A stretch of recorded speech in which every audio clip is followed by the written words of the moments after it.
All right, if you just cut the bull, you're honest with yourself, the 2022 Baylor football season was a disappointment. This is Locked On Baylor.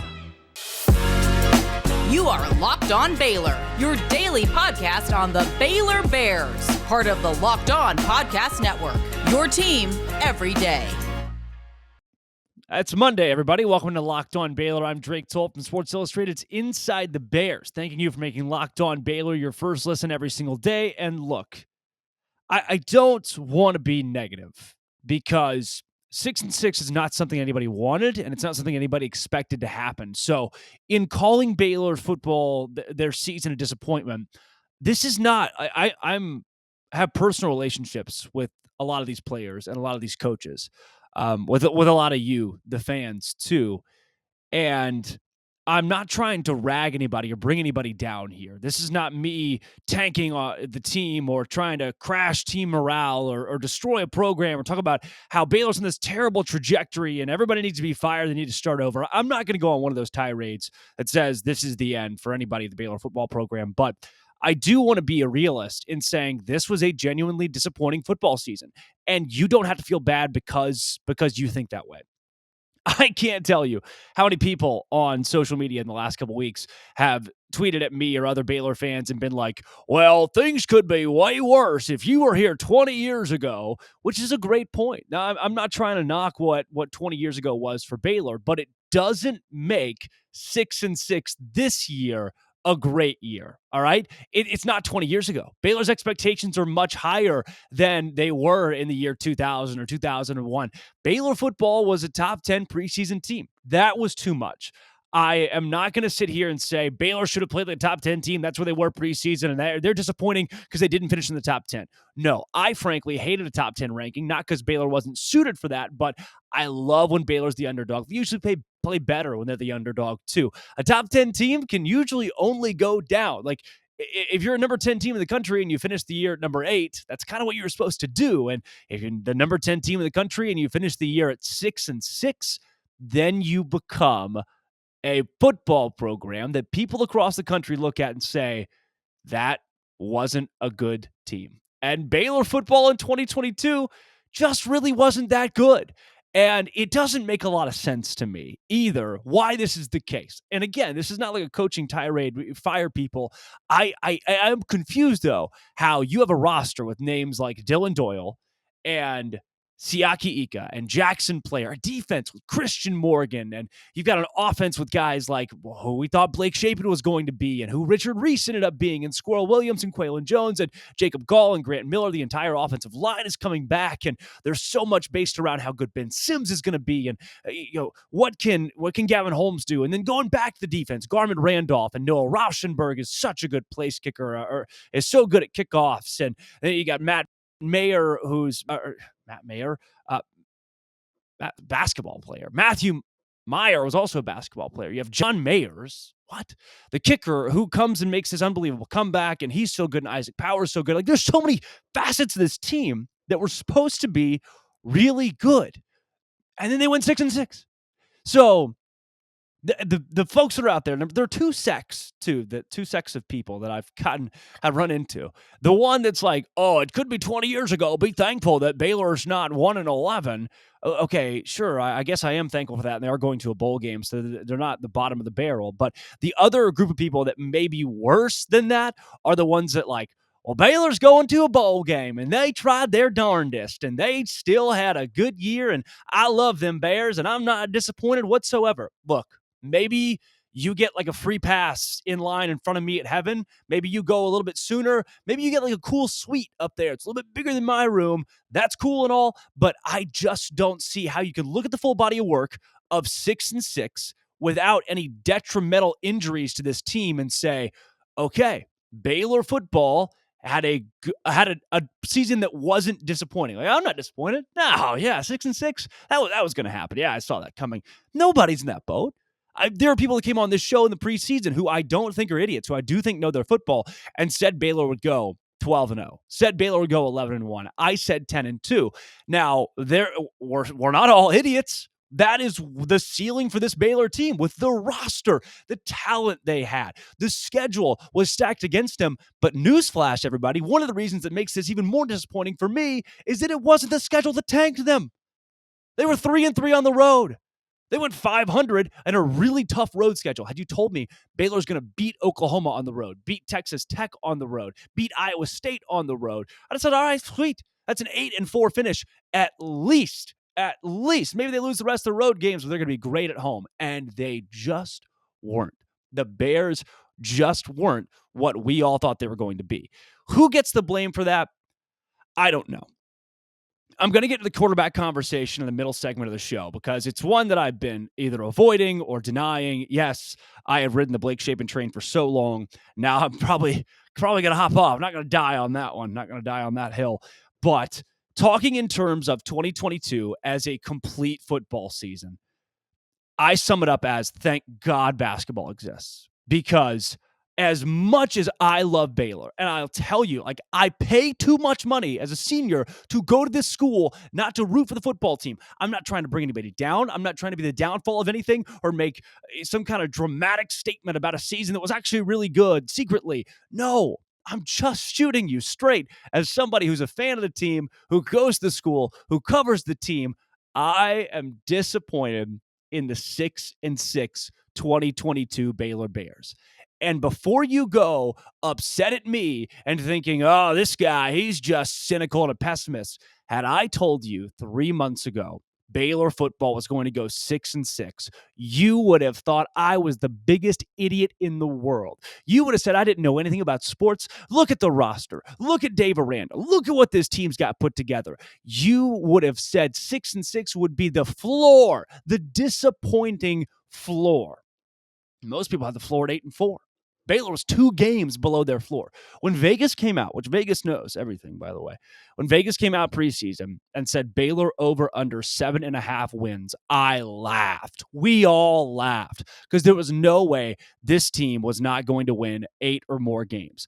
Lo and behold, here they are at 6-6, and they will limp into whatever bowl game they're thrown into. Am I still proud to be a Baylor Bear? Yes. Does me saying this season is disappointing make me any less than a Baylor Bear? No. And I understand that I didn't put in the time and the effort that these players did. I wasn't in the locker room. I wasn't on the sidelines. I had nothing to do with the reason that Baylor won the games they won or lost the games that they lost. But from the outside perspective, from my perspective, it doesn't mean this wasn't disappointing for everybody out there who wanted this to be a playoff caliber, a Big 12 championship caliber season, even a high-tier bowl caliber season, and then it just wasn't.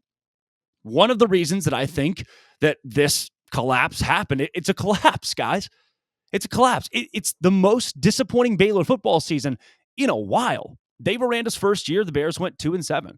It was his first year head coach in the middle of a pandemic. No one was like, oh, fire the coach. This is terrible.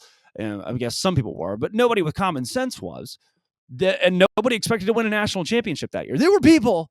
Desmond Howard had Baylor in the college football playoff this year.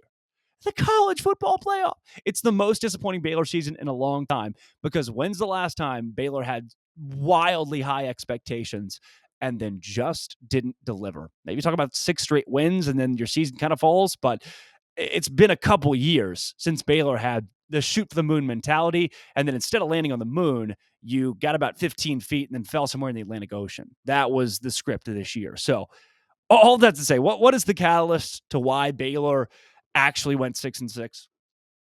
I think it might be the quarterback. I'm going to reason with you guys who have been out there on me for the last month and a half, 2-3 months, and said it's the quarterback. And I keep saying, no, I trust the quarterback. And we bring people on the show who trust the quarterback, a bunch of truthers. Maybe I was wrong. You know who's not wrong, though? That is Upside. Upside right now is where I go to make money. Get back 22. This is it right now. 2022, get money back. One thing that I've been able to do, grocery shopping, going out and getting gas, going to restaurants, is make money back through Upside. It's this incredible app that I don't have to cut back because I get cash back on every purchase. So right now, To get started, download the free Upside app. Use promo code LOCKED, LOCKED. Get $5 or more cash back your first purchase of 10 or more. Next, claim an offer for whatever you're buying on Upside. You check in at that restaurant or the business, whatever it is. You pay as usual with credit or debit card, and then you get paid. Credit card reward company programs, loyalty programs, whatever they are, those kick rocks. You can earn 3 times as much with Upside, and they have a 4.8 rating on the App Store. Download the free Upside app, promo code LOCKED to get 5 or more cash back in your first purchase of $10 or more. Use promo code LOCKED at Upside. Huh. You know who was supposed to have a lot of great upside? It was Blake Shapen. I sometimes think that if I saw Blake Shapen on campus, that I would give him a hug, and I would hope that he would hug me back, because I have so much on this show. If you're a frequent listener, you know this, have come to his aid, even when he didn't play well, or even the TCU game last week. You know, he didn't make the best decisions at all times, but Jeff Grimes, the offense, put up 500 yards, and I thought Shapen did fine. And then this week, I think I've jumped off the bandwagon. I think you guys can win. And I saw one person out of all of the feeds out there in the social sphere. I saw just one person defend Blake Shapen and say it was not his fault. And it's tough to make that case.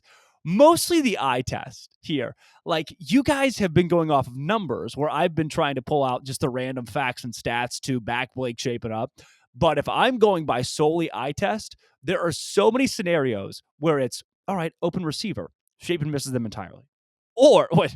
Jalen Ellis, like first play of the game, 75-yard touchdown, or whatever it would have been. It would have been a long touchdown, and Shapen just missed him. The others, open receiver, he hits him, but the spiral was non-existent. Ball's just wobbling all in and out there. So many times running backs and receivers in the Texas game specifically had to bail him out because of bad throws. A big telltale for me here, QBR of 55.9, which, by the way, Quinn Ewers, QBR 48. He's not very good at football either. He had a really bad game. Didn't have that great of a season either. Texas' ground game is what kept them in so many games this year, and that's what Baylor probably what could have kept Baylor in the game. They only had 101 rushing yards. That's not good. Shapen, though, 18 for 36. Oh, that's 50% passing. That is 50%. When you are getting the kind of blocking that he was getting on Saturday, Baylor's offensive line, I thought, only got better toward the end of the year. And that's what really opened up big holes for Squirrel Williams and Quaylon Jones and these guys, Richard Reese. For Shapen, they're blocking. You've got time. I kept saying it on watching TV on Saturday. I had to watch it at home and kept saying, you got time. He's got time. He's got time. And it just equated to 18 for 36, 50% passing for 179 yards.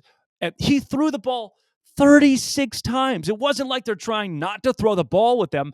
2 touchdowns, yay, and an interception. That was it. That interception, you've got, like, we need kahunas here. I get it.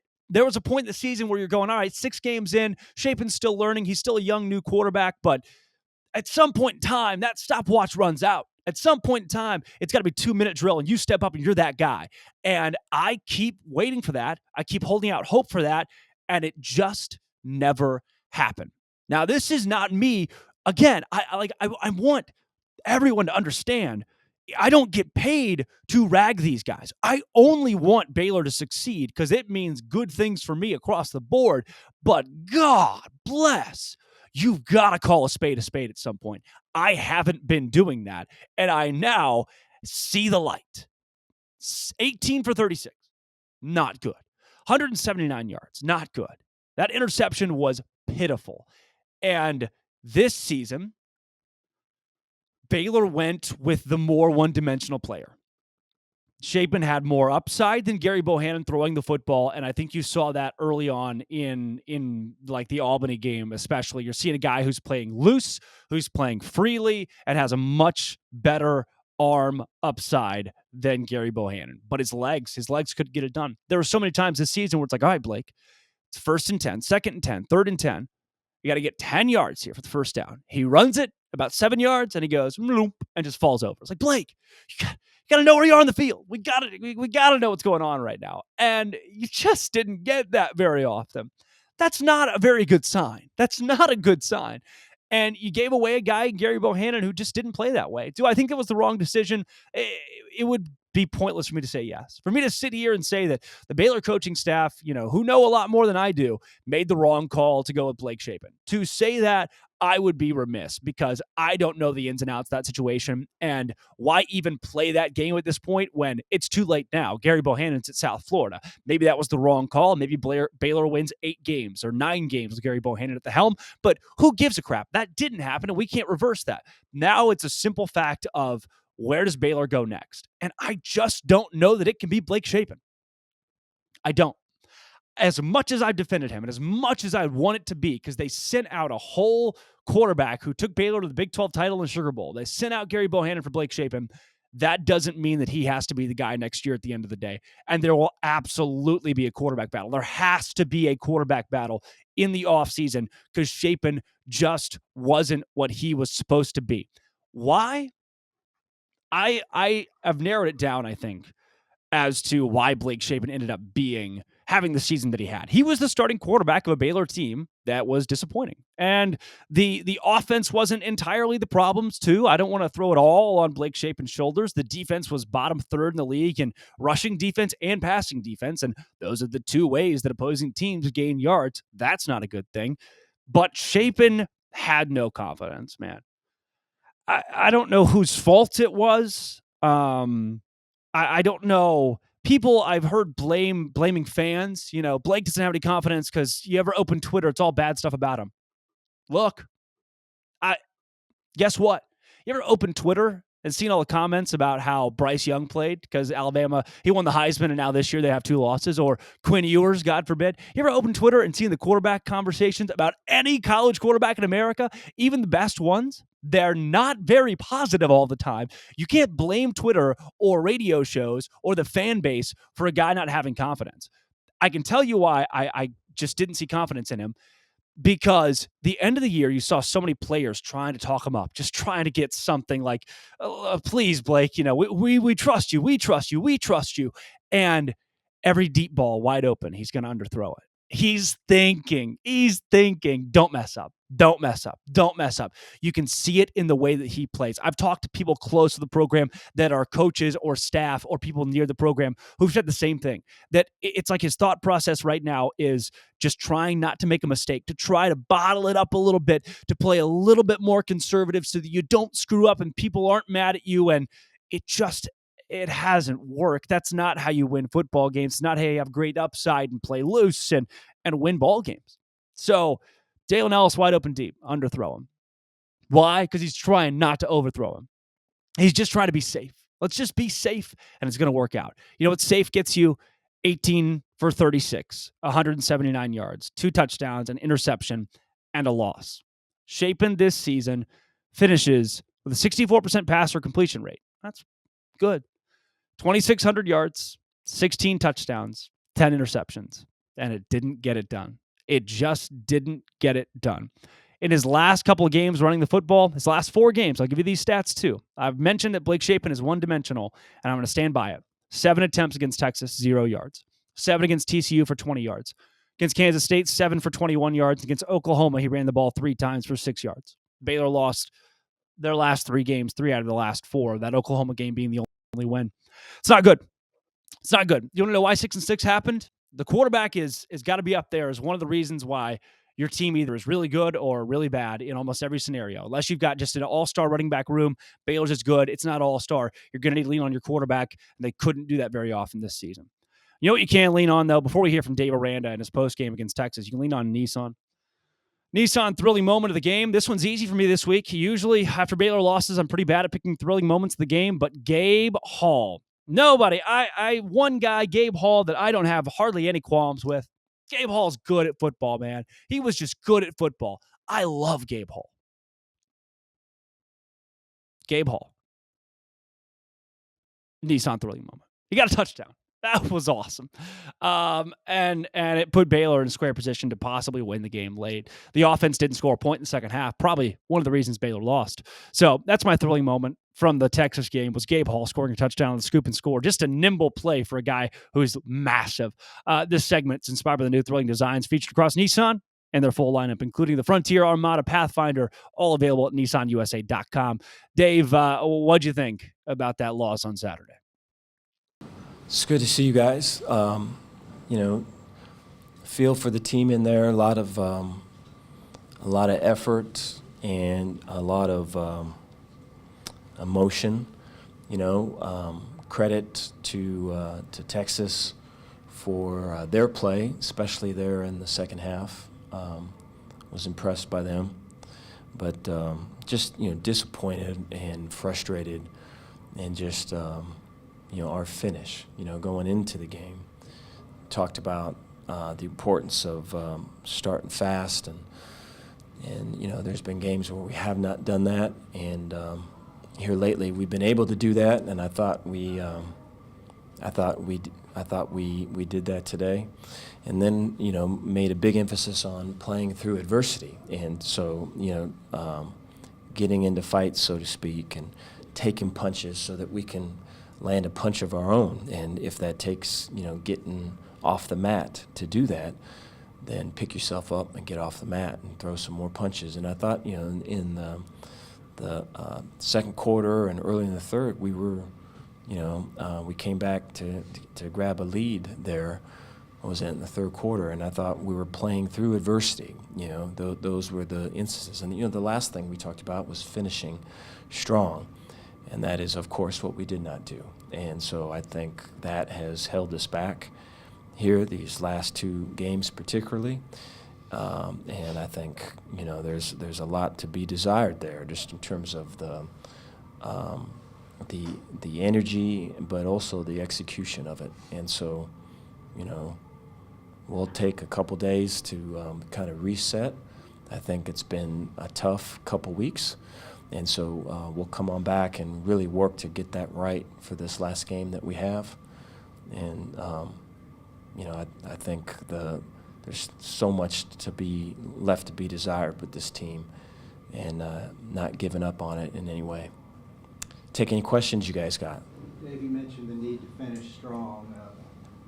How do you do that? How do you get that across? How does that come through? No, I appreciate that. I think it's a mindset, and then it's you know it when you have it, because there's an energy, there's a look in the eye when you got that. And it comes from a confidence, and it comes from a trust, and it comes from a belief, And so I think we've had instances of that throughout this year, where we've been able to finish, if it's an Oklahoma game or an Iowa State game and that, but we've got to be able to be consistent with it, and we just have not. And it's been if we got 11 guys, there's 9 that are on it and 2 that ain't, or 10 that are on it and 1 that ain't. And so that's the battle we have right now. In terms of overcoming adversity and that kind of thing, is it just getting out of your own way? I mean, because not to take anything away from Texas, but sometimes y'all were your own worst enemy. Yes, and I think a lot of that is, I appreciate the question. I think a lot of that is the trust in your teammates, trust in kind of the scheme and the design and the call and kind of the work we put in, and just all of it to kind of do your 1/11th, and not try to do the team's 1/2 or whatever it is.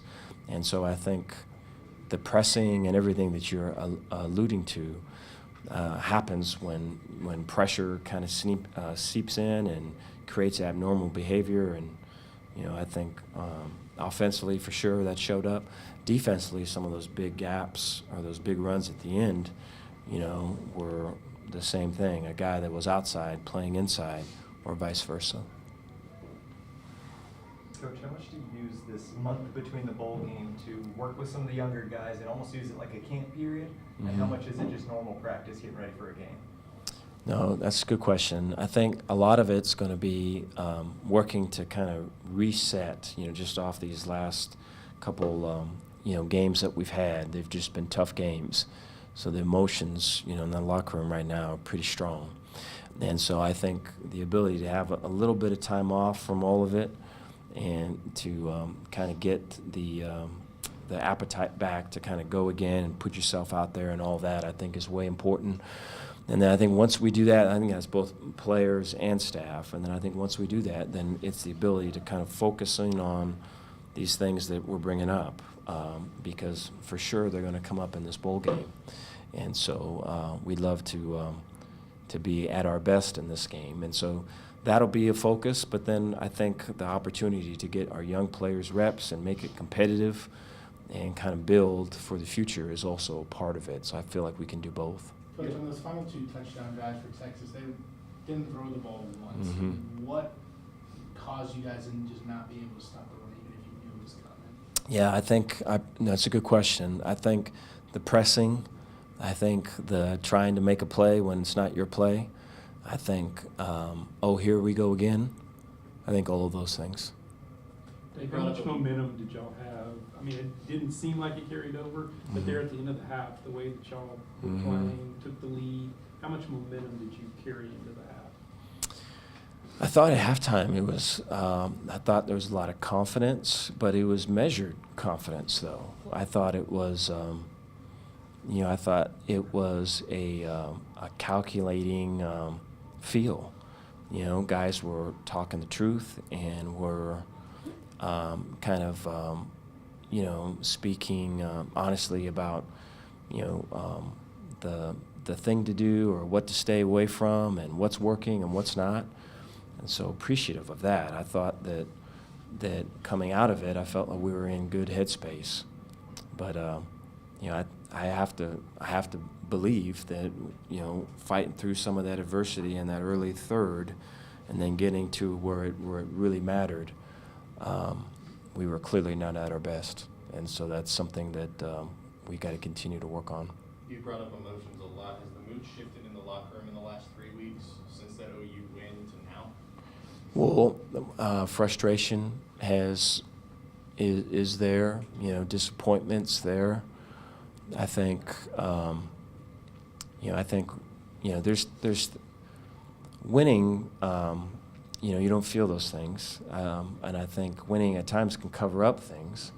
Where I think losing just opens up everything, and so every wound is kind of fully visible and fully open, and so our ability to kind of run into that, man, and not pretend like we ain't seeing it and not address it and all that thing, I think is the task we've had these last couple of weeks, and so it goes on. Dave, I don't think y'all had a penalty until that goal line play that they had where what we called disconcerting signals or something like that. Did you like what you saw from that standpoint in terms of the way y'all were able to just pretty much play a clean game? Yeah, I think there's,